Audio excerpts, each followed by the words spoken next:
Olá, pessoal! Sejam muito bem-vindos e muito bem-vindas ao 60 Pode Mais, o podcast. Um podcast revelador sobre a vida dos 60 a mais e de tudo o que os envolve na sociedade. Estamos gravando aqui diretamente dos estúdios do Clube Empreendedor Brasil, no centro do Rio de Janeiro. Eu agradeço o apoio do clube por me ceder esse espaço. Eu sou Carla Cabral, anfitriã aqui do podcast. Sou arquiteta, atriz, palestrante, produtora de conteúdo e uma mulher 60 a mais. Nessa primeira temporada, estamos abordando intergeracionalidade. E por que eu resolvi trazer esse tema? Bom, de acordo com o censo de 2022, o Brasil possui mais de 32 milhões de pessoas com 60 anos ou mais, representando aproximadamente 15,6% da população. Um aumento de 56% em relação ao último censo de 2010. O grupo dos 60 a mais também é o que mais cresce no mercado de trabalho. 63% nos últimos 12 anos foi a taxa de crescimento, superando o aumento entre jovens e adultos. E, por conta disso, hoje há 4 gerações no mercado de trabalho. Bom, a intergeracionalidade está fazendo parte do dia a dia da sociedade como um todo. Mesmo que a gente não viva em casa uma experiência de uma família intergeracional, com bisavó, avó, pais, filhos, a gente acaba, em algum momento, vivendo essa situação de conviver com pessoas de outras gerações. Então, é importante aproveitar esse momento para trocas de saberes e também para reduzir preconceitos e mudar a forma como as pessoas percebem o envelhecimento. Bom, se você ainda não segue este canal, olha, tem aí um botãozinho, você se inscreve, tá? Já se inscreveu? Bota aí, essa é fácil. Pum! Tá? E também, por favor, clica no gostei, para que o YouTube possa mostrar mais esses vídeos para outras pessoas, porque isso é importante para o canal e para a sociedade, ouvir tudo isso que a gente vem conversando aqui. Bom, e para falar de intergeracionalidade, nos episódios anteriores, que esse é o último da primeira temporada, eu trouxe sempre 2 entrevistadas, ou entrevistados, né? Uma sempre com 60 a mais e outra em torno de 30 anos, que são da mesma profissão, que convivem e interagem. E hoje, para fechar a temporada, eu trouxe uma pessoa muito especial. Um especialista em diversidade e inclusão e em intergeracionalidade. Aguardem, hein? Que hoje vai ser muito bacana. Se você é 60 a mais e trabalha com pessoas de gerações posteriores, ou é jovem, trabalha com pessoas de 50, 60 a mais, este episódio é para você. Agora, se você não tem essa experiência, mas está curioso para conhecer, é sempre bom, porque quando a gente conhece outras realidades, a gente quebra preconceitos e tem mais facilidade de aceitar as diferenças. Meu convidado, agora eu vou falar quem é. Meu convidado de hoje é Mauro Weinstock. Oi, Mauro. Prazer, Carla, estar aqui. Muito obrigado pelo convite. Ainda mais falando sobre esse tema que é extremamente relevante e pertinente nos dias de hoje, em todos os segmentos da sociedade. Claro, olha, e o Mauro, gente, ele é 16º influenciador do mundo em diversidade e inclusão pela Favecon, plataforma francesa de marketing de influenciadores. É LinkedIn Top Voice, tem 3 selos. É um dos RHs mais influentes da América Latina pela RH Summit. É Top 100 People pela TOTUS Feeds e líder inovador em saúde pela High Hub Tech. Isso, perfeito. Então, é colunista da Exame também, sócio fundador da consultoria Hub 40+, comunicador, que trata de comunicação intergeracional, treinamentos, é diretor da Associação Brasileira dos Profissionais de Recursos Humanos, membro do Instituto Brasileiro de ESG e de vários conselhos empresariais, além de mentor de executivos, consultor de empresas e professor da ESPM. Mauro, quantos anos você tem? Tenho 56 anos, né, completei em dezembro. E para mim é um prazer estar chegando também à cidade, né? Quanto mais velho, a gente consegue amadurecer mais, ganhar mais experiência. E é muito com muito orgulho, né, que a gente chega à cidade e consegue também... Porque a gente envelhece o tempo todo. Né? Desde que a gente nasce, a gente começa a envelhecer. Isso é verdade. Né? Então, isso que as pessoas às vezes não percebem. Né? Quando você envelhece... Quando não, a gente já está envelhecendo. E isso é extremamente positivo. Né? É isso que a gente tem que almejar para a nossa vida, né? Envelhecer cada vez mais, mas de maneira saudável e produtiva, naturalmente. Claro. Tá vendo, gente? Uma honra ter o Mauro aqui com a gente. Estou muito feliz. Em todos os episódios, Mauro, eu defini o conceito de intergeracionalidade. Então, como eu estou diante de um especialista, eu vou pedir para você falar aqui para a audiência o que é intergeracionalidade e a importância desse conceito na sociedade atual. Excelente. Bom, como você mencionou, a gente tem 4 gerações convivendo no mesmo mercado de trabalho, na sociedade como um todo. A gente tem mais de 5 gerações. E como isso se dá na sociedade e no trabalho, no emprego e nas relações pessoais. Isso é fundamental, porque a gente não tem que tirar a palavra conflito da mesa e inserir a harmonia. O que é a intergeracionalidade? É o processo através do qual a gente consegue trazer o que cada uma das gerações tem de mais relevante e mais importante e mais positivo para contribuir com a sociedade como um todo e com o mercado de trabalho. Não adianta a gente pegar um desafio, seja ele social ou de trabalho, e colocar nas mãos de apenas um grupo, um núcleo, né, uma bolha. Isso não vai trazer inovação. Quando a gente consegue colocar profissionais diversos, em idade, em gênero, em raça e por aí vai, a gente consegue ter vivências diferentes, realidades diferentes. E cada um de nós tem todas as diversidades dentro da gente. Então, quando a gente traz para o mercado um ambiente saudável, um ambiente rico de troca, que cada um consegue contribuir com o que tem de mais valioso, aquela solução vai ser muito mais assertiva, vai ser muito mais eficiente, muito mais lucrativa para dentro das empresas. Que é o que a empresa sempre está buscando, né? Exatamente. O lucro. Então, é sempre bom para convencer... Falar nessa palavrinha. Falar essa palavrinha, né? Pois é, e a gente vê esse movimento de trazer essas pessoas 60 a mais para o centro desse diálogo sobre diversidade e inclusão no mercado de trabalho, e a gente percebe também, a gente vê esse movimento, mas a gente percebe, por outro lado, que a intergeracionalidade é um tema pouco debatido. Exato. O que falta para esse tema ganhar visibilidade? Tudo. Falta tudo. Primeiro, uma conscientização da sociedade como um todo, tirando o preconceito em todos os seus versos. Particularmente, nesse caso, o etarismo, o idadismo ou o ageísmo. Todas as nomenclaturas que quer dizer o preconceito pela idade. E aí é importante a gente trazer desmistificar, né, um conceito, porque a gente acha normalmente que o preconceito é em relação aos mais velhos.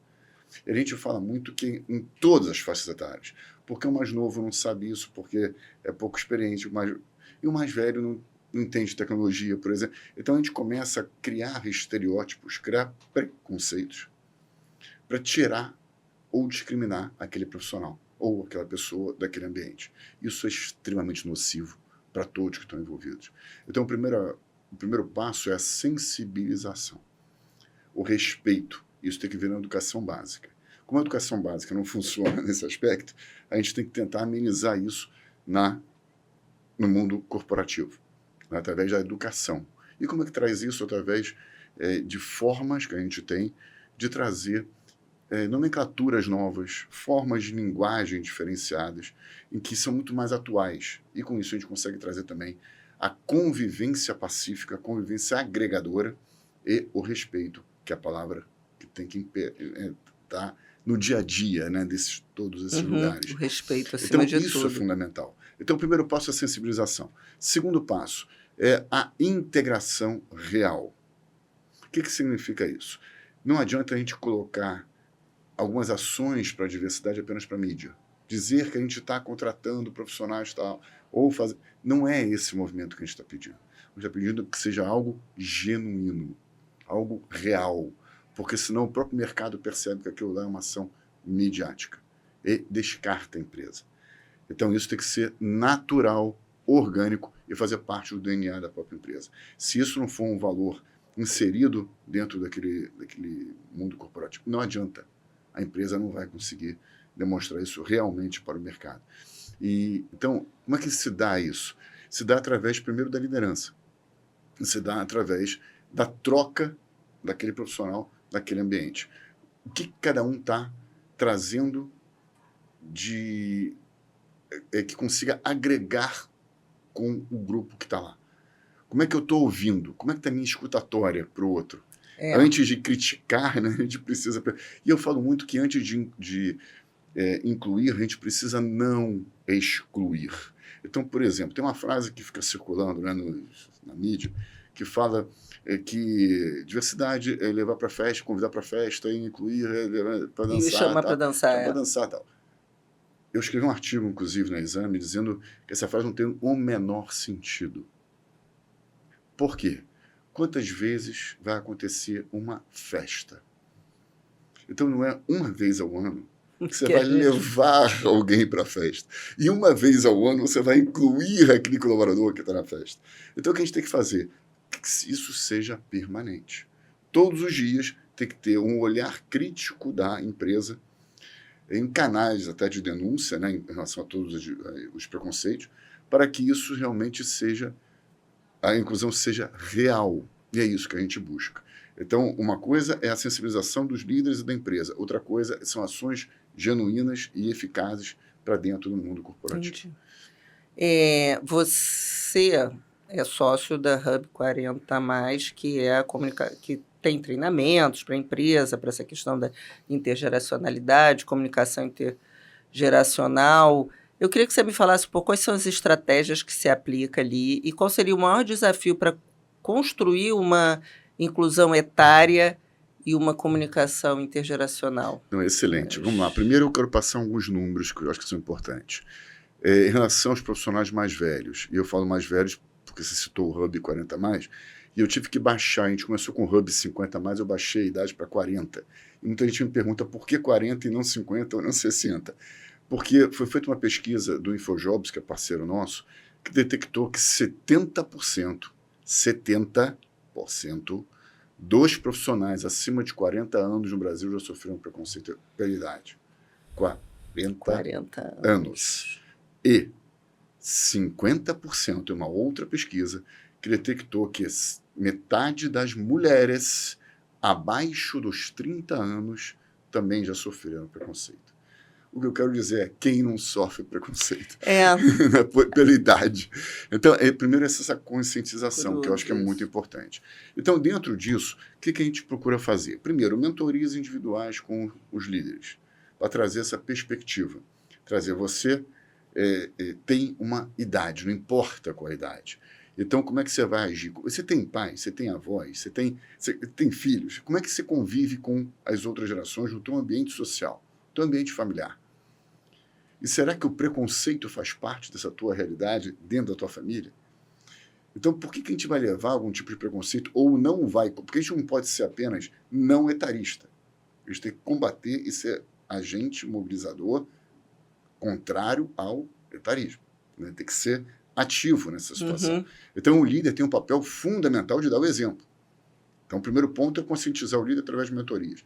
E o segundo ponto é realizar workshops, treinamentos e palestras e que a gente consiga trazer os números no mercado, mostrando que o 60+, ele vai ter mais 40 anos de vida pela frente.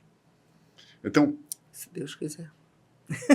A expectativa hoje do brasileiro é de 77 anos, mas muito em breve a gente vai viver até os 100 anos. Então, aquilo do passado, que era uma realidade, por exemplo, na década de 40, a expectativa de vida era de 45 anos.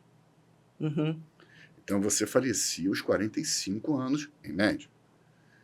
Se a gente vai viver até os 100 e vai se aposentar aos 60, como é que ficam os outros 30, 40 anos de vida que a gente vai ter?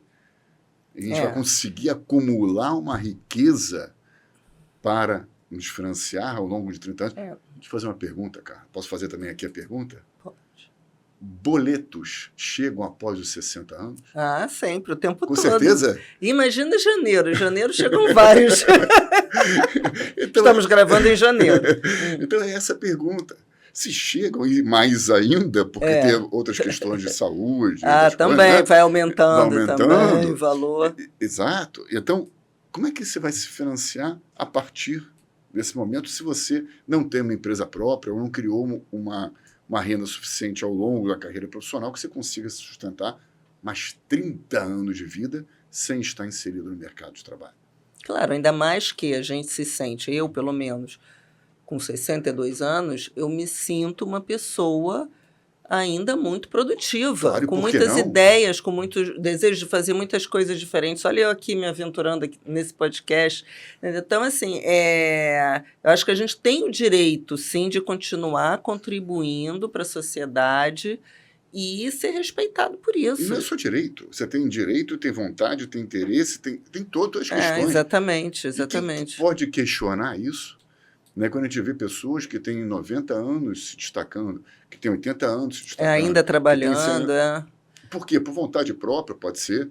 Por quererem também se rentabilizar, né? Ok também. Não importa o objetivo. O importa é que a interseção dos objetivos normalmente é ser útil e produtivo. Claro. E no mercado de trabalho tem um outro fator também que é decisivo, que é a socialização, que é fundamental. Você está interagindo. Quando você tem esses grupos. Com ele, vem o aprendizado, porque você está aprendendo com idades diferentes, com diversidade diferente dentro daquele ambiente corporativo. Então, não é só a parte monetária que a gente está falando. O que nós estamos colocando é que tem outras variáveis, outros benefícios desse profissional quando ele está dentro do mercado de trabalho. E também dizem que rejuvenesce, né? Com certeza. Conviver com pessoas mais jovens. Se esse profissional tem dinheiro suficiente e acha que não precisa mais trabalhar, ele faça um trabalho voluntário, por exemplo. Eu até divulguei no LinkedIn agora, uma pesquisa está dizendo que o trabalho voluntário é extremamente benéfico e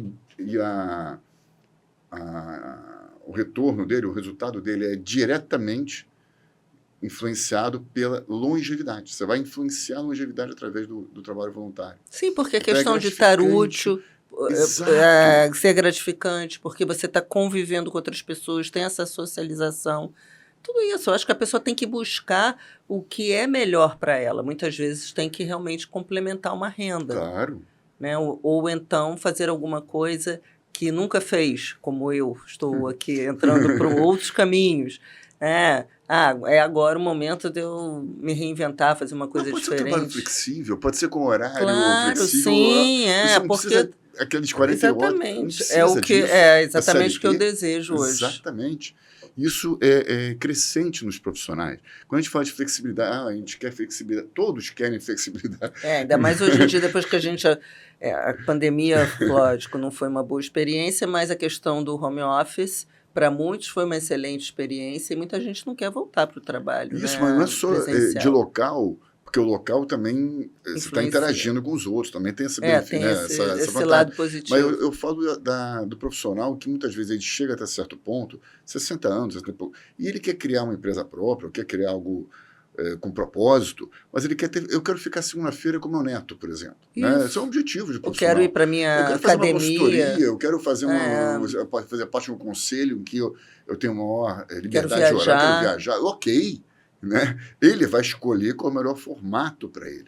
E isso é fundamental também. Né? E aí eu questiono, por exemplo, um ponto que é muito interessante, que muitas empresas, graças a Deus, estão começando na sensibilização que eu falei, tirar essa regra, que é a aposentadoria compulsória. O profissional chega aos 60 anos, 62 anos, 65 anos dentro da empresa, ele obrigatoriamente tem que levantar a cadeira e ir embora. Por quê? Porque ele fez aniversário. Ele era de 59 anos, passou para 60 anos, e agora ele não pode mais sentar naquela cadeira, por exemplo. Qual é a lógica que tem isso? Nenhuma. Do Zero. dia para o outro, acabou. Pronto. Se ele entrega resultado, se ele é respeitado pelo mercado, e se ele não é competente, ele vai embora com 20, ou com 60, ou com 80. Ninguém está falando para ficar. Claro. Mas se ele está entregando resultado, por que a data de nascimento dele, o ano de nascimento, precisa influenciar na carreira que ele vai ter daqui para frente? É muito cruel também, eu acho. Muito cruel. Você estava falando sobre as empresas que, às vezes, estão maquiando aí essa diversidade e inclusão. Eu vi no LinkedIn essa semana, não vou dizer qual a empresa, óbvio, um anúncio para que as pessoas 60 a mais se inscrevessem, para que fosse feito um banco de talentos, para uma oportunidade. Eu fiquei pensando, será que essa oportunidade vai chegar algum dia? Exatamente. E muito semelhante a isso, foi divulgado outro dia uma vaga de emprego também. E aí as características dessa vaga eram impressionantes, porque era para um estágio para pessoas acima de 60 anos, aí a pessoa tinha que estar estudando no sei lá, quarto período da faculdade, com experiência em tecnologia, com experiência não sei o quê, ninguém ia conseguir ocupar aquela vaga. Ou seja, a empresa queria colocar alguma coisa para o mercado que estava atuando positivamente para esse público e as críticas foram imensas, porque você via que aquilo era uma vaga totalmente fake e que ninguém ia conseguir aceitar, né? Bom, você falou sobre tecnologia, você estava falando também sobre a questão do etarismo para os jovens. No primeiro episódio daqui, eu conversei com duas arquitetas, uma com mais de 60 anos, uma outra com 29, e ela falou, e ela tem ainda uma carinha de menina, e ela falou, poxa, às vezes o cliente não acredita que eu sou capaz de fazer o meu trabalho, mas eu já tenho mestrado, pós-graduação, eu tenho experiência, eu já tenho 5 anos de formado e sempre trabalhando. É interessante, mas é isso mesmo, ainda mais quando é alguma coisa assim ligada a direito, ligada a alguma coisa assim que você tem que... Medicina. Medicina, né? Não sei, as pessoas às vezes têm um pouco mais de receio. Mas é isso, temos que Não, o enfrentar. etarismo até meio inverso, né? Inverso. Não tem muito sentido. Se eu puder dar um exemplo, a gente falou da área de direito, eu tenho um casal de gêmeos, né, meus filhos, e eles se formaram agora, tal, e quando meu filho fez direito, né, minha filha fez medicina e ele direito, coincidentemente, mas quando ele iniciou a faculdade, ele começou a estagiar. E meu pai é advogado. E aí ele começou a estagiar numa startup chamada Sem Processo. Uhum. Agora, meu pai tem 85 anos. Imagina ele chegando para o meu pai e falando, olha, eu comecei a estagiar numa startup chamada Sem Processo. Meu pai falou, primeiro lugar, o que é startup? Né? Segundo lugar, Como sem processo? Processo no direito não existe. Conclusão da história. Por que eu trago esse exemplo? Porque os dois começaram a conversar e um começou a entender a realidade do outro, né? O que estava acontecendo no mercado. Então, isso que é muito interessante. É quando há um desconhecimento de alguma das áreas e o outro vai lá e tenta debater. Não tem certo, não tem errado. Debater e ouvir, Claro. E não menosprezar também a ideia do outro, Exatamente. né? Falar, isso não vai, às vezes dá muito certo. E essa Exatamente. startup eu acho que deu certo. Bom, você falou sobre essa questão dessa vaga de tecnologia, mas a verdade é que tecnologia, muitas vezes, ela é vista como uma barreira para os profissionais mais velhos, né? Nas entrevistas que eu fiz, eu também vi que isso era um ponto muito comum. A tecnologia era uma dificuldade para os 60 a mais e uma facilidade para os jovens. E, por outro lado, relação com pessoas, clientes, fazer negócios, era muito mais fácil para os 60 a mais e mais difícil para os mais jovens, por uma questão de impaciência, na verdade, né? Bom, isso acaba sendo uma razão, muitas vezes, para a divisão no ambiente de trabalho dessas pessoas que eu conversei.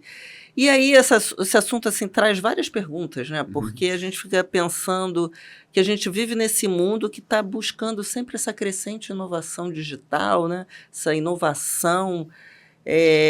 Será que isso pode conviver lado a lado com a experiência dos profissionais mais velhos?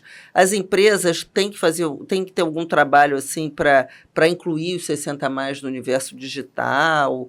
Ou então, por outro lado, é só a experiência que a gente tem para contribuir com os mais jovens?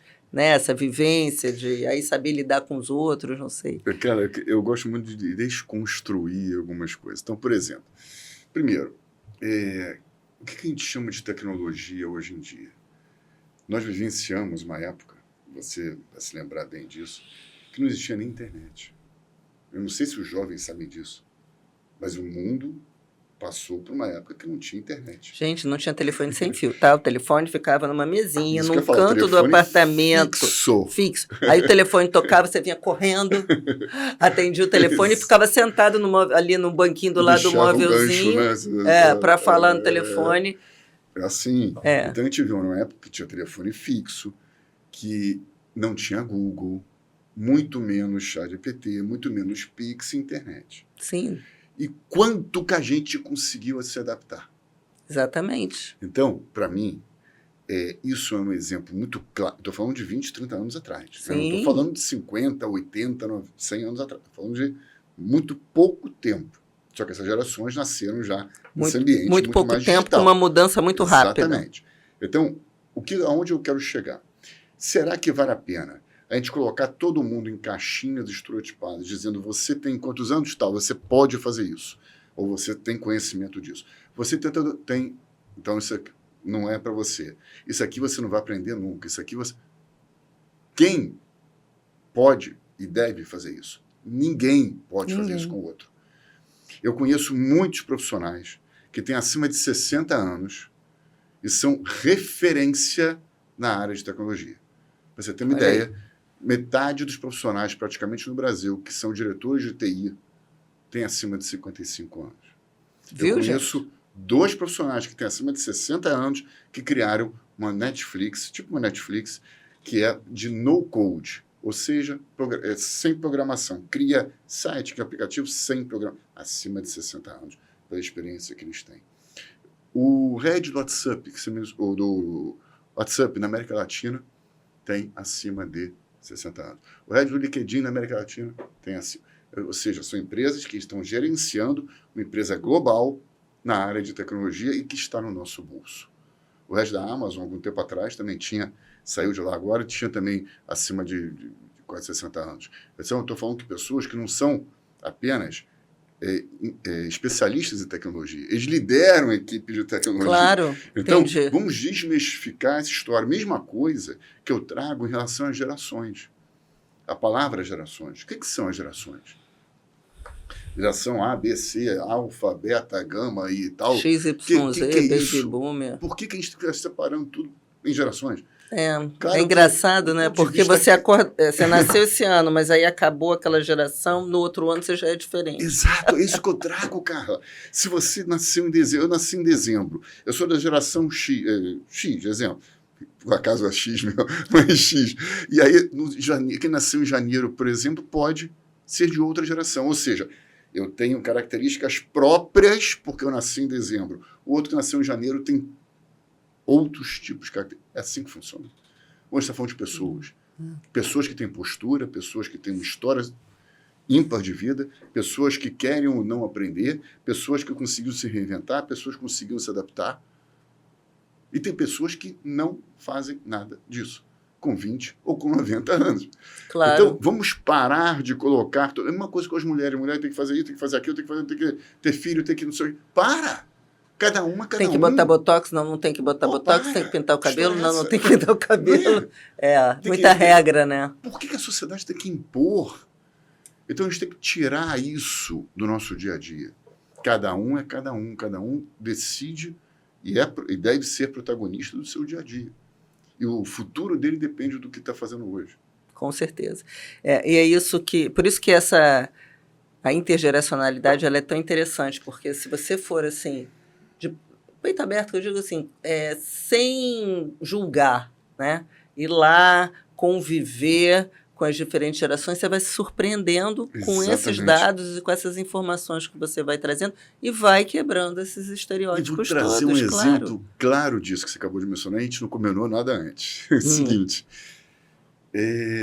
eu sou jornalista de formação, né, publicitário, jornalista, trabalhei no Citibank durante muito tempo na área de endomarketing, uma palavrinha que hoje foi adaptada para outras coisas, mas enfim. E eu sempre tentei absorver o máximo de conhecimentos que eu podia. E frequentava todos os eventos que eu podia para tentar entender como a tecnologia estava influenciando a comunicação, o marketing, o que eu podia fazer de melhor, enfim. Isso estou falando de muitos anos atrás, mas isso já é frequente na minha carreira. E aí eu fui num evento de manhã e a pessoa que sentou no meu lado no evento falou assim, olha, não vou poder ir, em um evento que vai acontecer hoje à noite. Você quer ir no meu lugar? E aí me deu o convite. Bom, eu cheguei de noite, uma sexta-feira à noite, olhei para aquela plateia que tinha lá 150 jovens de 19 anos, e eu era o mais velho, naturalmente, de lá. E o nome do evento era Startup Weekend. Estou falando de muitos anos atrás. Eu nem sabia que era Startup Weekend, naturalmente, mas Startup não. E aí eu olhei lá e falei, cara, 150 pessoas, o que eu estou fazendo aqui? Aí cheguei na minha casa de noite, falei para minha esposa, não volto amanhã, nem que me pague, né, naturalmente. E eu fui o primeiro a chegar no sábado. E depois de 54 horas discutindo temas e tal, a gente foi o primeiro colocado no evento. Exatamente pela intergeracionalidade que a gente propiciou no grupo. E o tema do grupo que foi vencedor, que foi o meu grupo, foi exatamente o público 60 mais. E a partir dali eu comecei a estudar, comecei a aprofundar. Interessante como as coisas acontecem. Então, exatamente, um ambiente totalmente de jovens, acabou surgindo uma oportunidade para o público 60 mais. Comigo falar de 60 mais também foi por aí. Eu também estava buscando um caminho para mim já há algum tempo, e aí eu fui num evento que aconteceu exatamente isso. Eu entrei, só tinha jovem, a palestrante era jovem, e ela estava falando de protagonismo feminino. E aí ela falava assim, não, porque vocês têm que ser protagonistas, têm que fazer isso, têm que fazer aquilo, porque aí quando vocês chegarem lá, toda hora ela falava isso. Aí quando começou as perguntas, né, começaram as perguntas, eu levantei a mão e falei assim, fui a primeira a perguntar, vem cá, eu queria saber o que acontece quando a gente já chegou lá. Entendeu? Foi mais ou menos isso. E aí eu comecei a ver, gente, muita coisa que a gente tem que mostrar para essas pessoas, porque eles falam... tem pouca gente falando da gente. Quer dizer, hoje eu acho que tem muita gente, porque como meu olhar está voltado para isso, eu vejo muita coisa. Mas ainda tem muito que ser falado. Então, por isso que eu falei, não, gente, esse movimento que eu fiz precisa ser mostrado, porque é um movimento que todas as pessoas da minha idade estão fazendo também. E eu preciso incentivar, ou sentem necessidade de fazer e não fazem. Mas é mostrar a tua trajetória de erros e acertos ao longo da jornada, que todos têm. E não adianta ter 20 ou 30 anos por uma questão de tempo. Esse profissional, muitas vezes, não teve a experiência que o 60 mais teve ao longo da vida toda. Né? Então, essa troca é extremamente rica.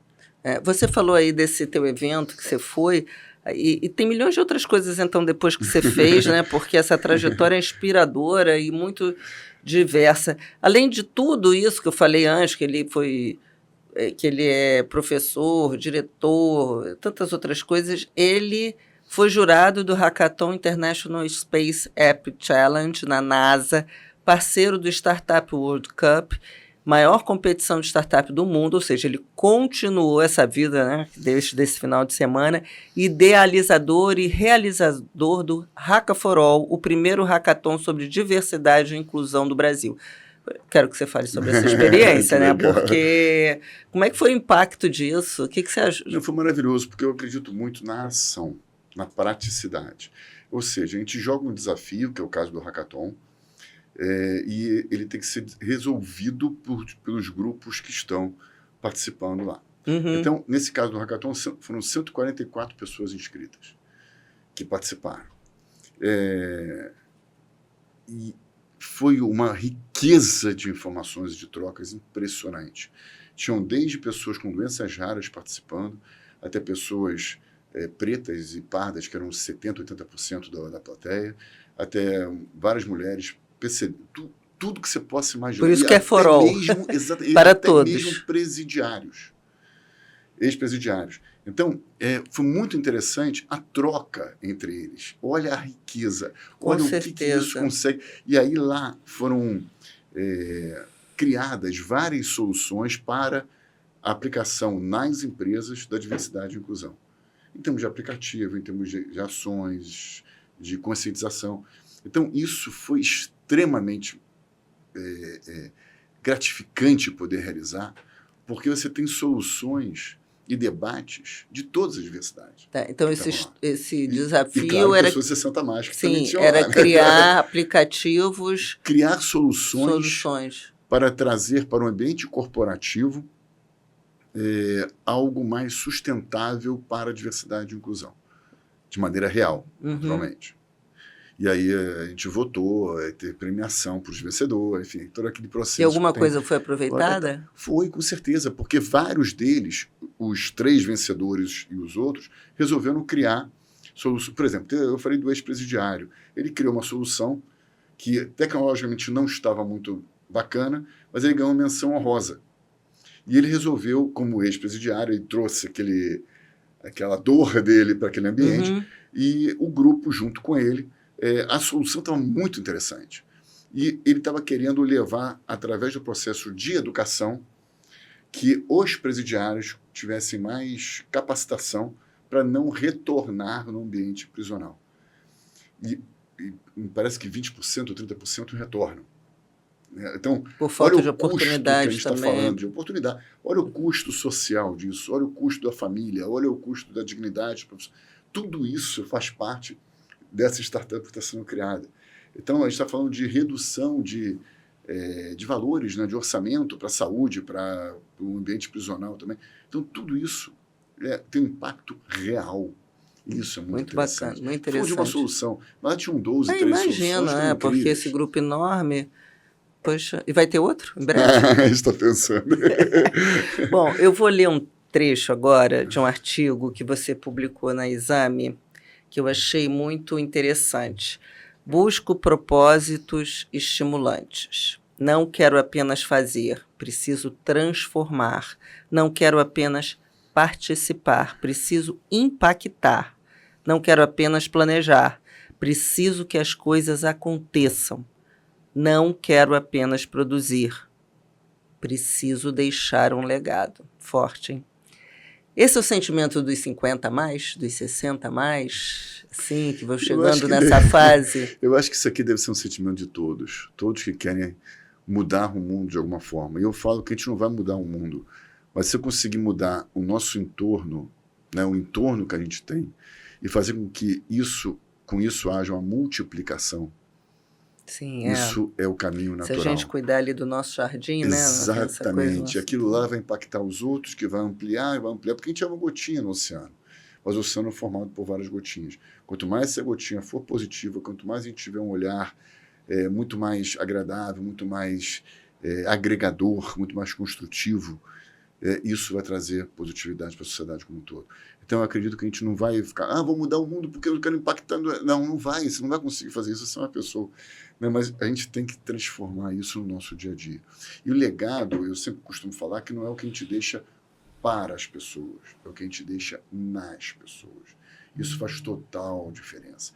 Então, muitas vezes, o legado é aquela pessoa que nunca vai esquecer da gente, é aquela pessoa que a gente abraçou naquele momento. O legado é aquela pessoa que a gente falou uma palavra e foi representativo na vida dela. Foi importante. Legado não tem a ver com dinheiro, não tem a ver com algo material. Tem a ver com algo que a gente conseguiu transformar de alguma forma, seja estimulando, seja motivando, seja abraçando, seja acolhendo aquela pessoa. Não estou nem falando do profissional, daquela pessoa. Isso, para mim, é fundamental. E a gente tem capacidade de fazer isso todos os dias com muita gente. Né? Sim, com certeza. A gente está falando hoje de saúde mental, né? de questões dessa natureza. Então, é isso que a gente precisa hoje tentar impactar. E quanto mais a gente conseguir influenciar positivamente, mais a gente vai ter uma sociedade muito mais plural, muito mais inclusiva, muito mais diversa e muito melhor para todos nós. Com certeza, muito mais humana, né? Exatamente. Por isso que encorajar a intergeracionalidade na sociedade, no ambiente de trabalho como um todo, a gente vai crescer como ser humano, né? Com senso de comunidade. Senso de propósito, senso de comunidade. Isso muitas vezes é trazido pelas gerações mais novas, o que tem todo sentido. Então, quem está trazendo, não importa. O que importa é que juntos, através da intergeracionalidade, da interseccionalidade, haja uma colaboração mútua, né? Porque as mulheres, eu imagino, que envelhecem também. Claro. Os PCDs também envelhecem. Então, a gente está falando da interseccionalidade, acima da intergeracionalidade. Então, se a gente perceber que a sociedade é formada por vários grupos e que a gente não tem que ficar colocando cada um deles em caixinhas, separando o pilar disso, o pilar daquilo dentro das empresas, e fala de grupo de afinidade, como assim? Não posso ter afinidade contigo porque você é mulher e você é uma caixinha, eu sou outra, porque eu sou homem? Então, onde está o grupo de afinidade aí? Entendi. Olha, as pessoas já vamos maldam. pensar nisso, né? Vamos pensar que você pode ter os mesmos interesses que eu. E só porque a gente é de gênero diferente, a gente tem que ter... Não existe isso. Não deve existir, né? Não deve existir. E a gente deve entender que todos os grupos, que a gente quer mesmo é envelhecer com saúde, com autonomia, né? Com capacidade de continuar desenvolvendo o nosso papel na sociedade. São aqueles pilares, né, cara? Saúde física, saúde mental, saúde relacional, que é fundamental, saúde espiritual mesmo, não está falando de fé, não está falando de religião, e saúde financeira também, claro. São esses 5, 6 pilares que fazem parte do nosso dia a dia e todos eles têm que estar contemplados. Não é um e outro, não é um ou outro, né? É um e outro. Né? Com certeza. Olha, então vamos torcer para esse futuro mais inclusivo, né? Um futuro onde todas as gerações, todas as idades possam colaborar mutuamente e prosperar. Estamos chegando ao fim desse papo incrível, uma pena, porque ainda tinha muita coisa para falar, mas tudo tem um tempo. E eu queria que você deixasse uma rápida mensagem para nós. Mas eu vou te dar até uma dica, olha, liberdade, mas nem tanto. Com toda a sua experiência, reconhecimentos, incluindo que você tem o título de RH mais influente da América Latina, qual foi o momento mais transformador da sua carreira? Eu acho que quando eu percebi, acho que tem vários momentos transformadores, mas foi quando eu percebi que nós, enquanto profissionais, a gente está falando do ambiente de trabalho, eu tinha que ter um sobrenome real superior ao meu sobrenome corporativo. Isso eu acho que é uma dica fundamental para quem está na CLT. Quem está na CLT hoje pensa que vai ficar a vida toda lá dentro. E é o fulano da firma tal. E quando ele sai, ele só é o fulano, porque ele não tem mais o sobrenome firma tal, e aí já não é mais nada. Então, isso foi uma transformação, uma percepção que eu demorei a ter. Demorei depois a agir e aprendi. E hoje eu transmito as minhas mentorias exatamente essa postura. Se você está na CLT, entenda que você tem que criar planos paralelos para você, com muito sacrifício, com um tempo que você acha que não tem, mas vai conseguir, mas criar um ambiente em que você consiga validar e executar o que você quer ser quando você sair daquele ambiente. Estar preparado para isso, né? Para estar preparado para isso. Mas ter executado. Porque o plano B se difere do plano A, que eu chamo, porque o plano B você deixa na gaveta lá e fica planejando, e quando você sai, você perde todo o tempo do mundo para executar. Agora eu estou falando para você trazer esse plano B para o plano A. Você ir validando. Você pode ser professor, pode ser mentor, pode ser conselheiro, pode ser o que você quiser. Mas você tem que agir.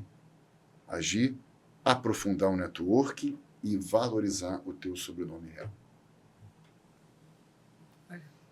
Muito bom, muito bom. Então, acho que ficou uma excelente mensagem. Então, antes de terminar, eu gostaria de agradecer novamente ao Clube Empreendedor Brasil pelo apoio em ceder esse estúdio lindo, maravilhoso aqui no centro do Rio, super profissional, com uma equipe técnica de muito valor.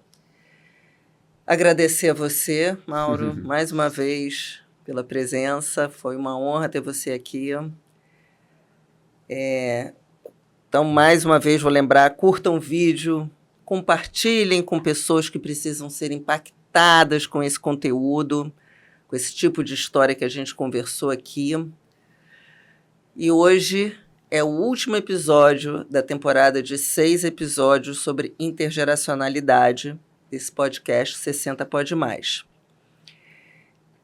Aguardem, que teremos uma nova temporada em breve, com histórias inspiradoras dos 60 a mais. Agradeço quem ficou aqui até o final. Os outros vídeos estão disponíveis no canal e muita coisa que foi falada aqui com o Mauro tem exemplos reais, testemunho das pessoas que eu entrevistei. Bom, muito obrigada.